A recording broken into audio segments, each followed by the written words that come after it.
अस्सलाम वालेकुम। आज हम बना रहे हैं मज़ेदार सा गोभी गोश्त। इसके लिए मैंने पैन में पहले से ऑयल गरम करने रखा हुआ था। इसमें मैं 3 प्याज मीडियम साइज़ के कटे हुए वो शामिल करूँगी और इनको लाइट गोल्डन होने तक मैं फ्राई करूँगी। प्याज को डार्क नहीं करना, बस इतना ही गोल्डन फ्राई हमें कलर चाहिए जैसे ये है।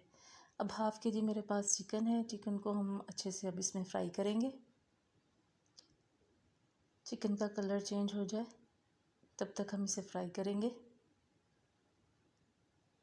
अच्छे से चिकन हमारा देखें फ्राई हो चुका है। अब इसमें मैं 2 टेबलस्पून भर के अदरक लहसुन का पेस्ट वो इसमें शामिल करूँगी। इसमें बारीक पिसा हुआ अदरक लहसुन नहीं जाएगा, थोड़ा सा मोटा मोटा सा होना चाहिए। अच्छे से इसको मिक्स करेंगे, थोड़ा सा भून लेंगे इसको। लहसुन अदरक का कच्चापन जैसे ही ख़त्म होगा इसमें मैं टमाटर और हरी मिर्चें शामिल करूँगी। 3 यहाँ मेरे पास मीडियम साइज़ के टमाटर हैं। हरी मिर्चें 5 से 6 मैंने ली हैं, आप अपने टेस्ट के हिसाब से ले सकते हैं। अच्छी तरह इनको मिक्स करेंगे और 5 मिनट के लिए मैं इनको ढककर पकने के लिए रख दूँगी ताकि टमाटर हमारे सॉफ़्ट हो जाएं थोड़े। ये देखिए 5 मिनट के बाद टमाटर तकरीबन हमारे सॉफ़्ट हो गए हैं। लहसुन अदरक अच्छे से भुन चुका है। चिकन की भी अच्छी भुनाई हो चुकी है यहाँ पर हमारे पास।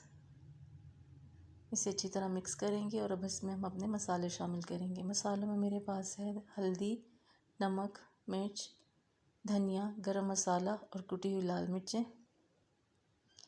अच्छे से इसको मिक्स करेंगे।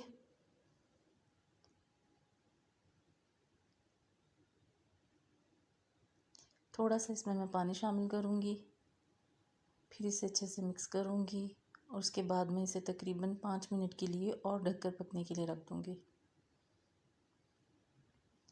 ताकि सारे मसाले अच्छी तरह से पक जाएं।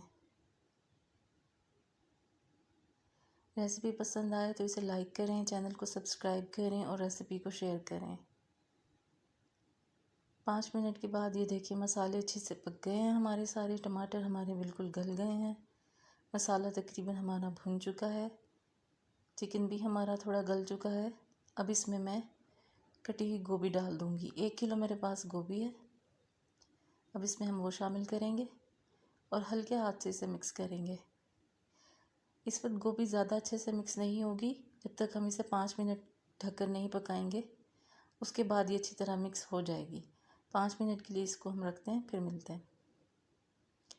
5 मिनट के बाद देखिए ये कंडीशन हो गई है, गोभी थोड़ी सॉफ्ट हो गई है। अब इसे हम अच्छी तरह से मिक्स कर लेंगे मसालों में।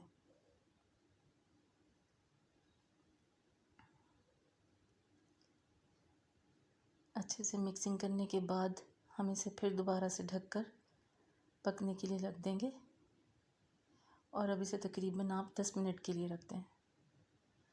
10 मिनट के बाद ये देखिए गोभी चिकन हमारा रेडी है। अब इसमें थोड़ा सा पानी है, हम इसको थोड़ा ड्राई करेंगे। ये देखिए पानी भी हमारा खुश्क हो चुका है। गोभी और चिकन हमारा रेडी है। इसमें हरा धनिया शामिल करूँगी, थोड़े से मिक्स करूँगी और मज़ीद में इसे 5 मिनट हल्की आंच पर दम की तरह रख दूँगी। उसके बाद हम इसे सर्व करेंगे। ये देखें प्लेट में मैंने इसे निकाल लिया है। ऊपर से मैं इसमें हरा धनिया और अदरक गार्निश करूँगी और इसे सर्व करेंगे।